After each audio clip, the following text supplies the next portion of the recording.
Well, Troy, after evaluating nearly 600 pages of school reopening plans, Governor Tate Reeves says he has signed an executive order delaying the start of school until August 17th for grades 7 through 12 in 8 Mississippi counties. The counties are listed here on your screen: Bolivar, Coahoma, Forest, George, Hinds, Panola, Sunflower, and Washington counties. These counties, according to Reeves, have reached the threshold to be considered COVID-19 hotspots. Governor Reeves says the order only applies to public schools in those counties, not private schools.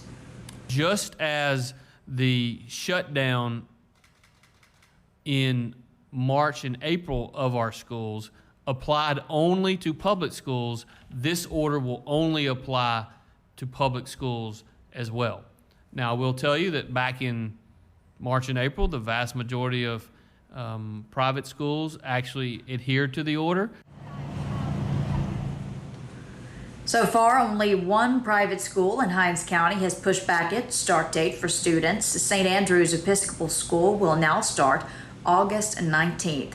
The governor also issued a mask mandate for students and staff returning back to school statewide, and a statewide mask mandate for everyone. Several health officials and educators have called for the delayed start of all schools in Mississippi until September. Reporting live from home tonight, Keegan Fox, 16 WAPT News. All right, Keegan, thank you. Well, district leaders were on the edge of their seats listening to the governor's announcement. 16 WAPT Scott Simmons watched the news with a local superintendent. He joins us live at 5 from Clinton. Scott?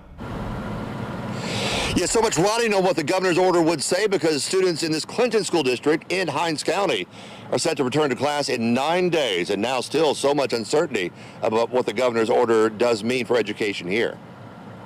Today, I will sign an executive order. Clinton School Superintendent Tim Martin and staff watching the governor's news conference and quickly learning that there are questions about when their school year will start. School starts on the 13th in Clinton, with K through 12th graders handling their studies online through Labor Day. But the governor's order says no schools can start until at least the 17th. But I need a clarification. Does this mean I can't even start virtual for 2 weeks? Or does this mean that I can go forward with our plan to do virtual for 7 through 12. Clinton will move forward with K through 6 with a hybrid approach, rotating kids on when they learn on campus or at home. The plan for now is that the 7th through 12th graders will start the 13th. We're going to start on the 13th with virtual school, and if we're told we can't count those 2 days, then I'll argue that at that point. 12th graders were already scheduled to go online. They will start on the 13th. Still some question here from the district, since they're starting a couple of days early. Will those days count towards the school district's requirement of 180 days of instruction?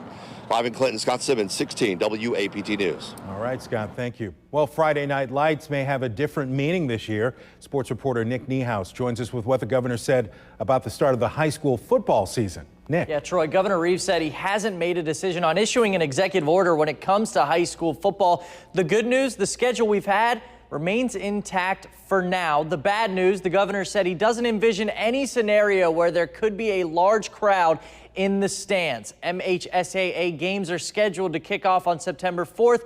If they do, Governor Reeves saying it is unlikely that there will be many people able to see the game in person. Now, it's also worth noting that you heard earlier his executive order, if there is one in the future, only affects the public schools in the MHSAA. Private schools in the MAIS will not be forced to follow it. Troy, back to you. All right, Nick, thank you. Well, the fall semester for Jackson Public Schools will be virtual learning. As Ross Adams reports, some teachers are concerned their own kids will be left at home while the parent heads to an empty classroom to teach.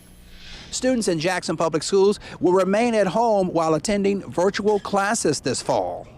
But teachers are required to go to their school to teach remotely while sitting in an empty classroom. The reasons that we preference for teachers to work in the buildings is that we believe that it's possible for them to safely social distance in their own classrooms, as they are just the only individual in the classroom supporting students. Some educators with school-age children say that's unfair because while they're teaching other people's kids from a distance, their own children will be left home alone. That challenge is one that we realize and that we've tried to really be empathetic about. JPS Chief of Staff Michael Cormack says teachers with child care needs can opt out of being in the classroom under a district policy that lets them teach from home. Of our 4,000 employees and over about 1,300 teachers, we've had approximately 130 as of this morning apply for work from home accommodations, and those applications are processed on a rolling basis. JPS administrators believe the policy will keep all kids safe by keeping them out of the classroom and give parents who happen to be teachers peace of mind. Reporting from Jackson, Ross Adams, 16 WAPT News.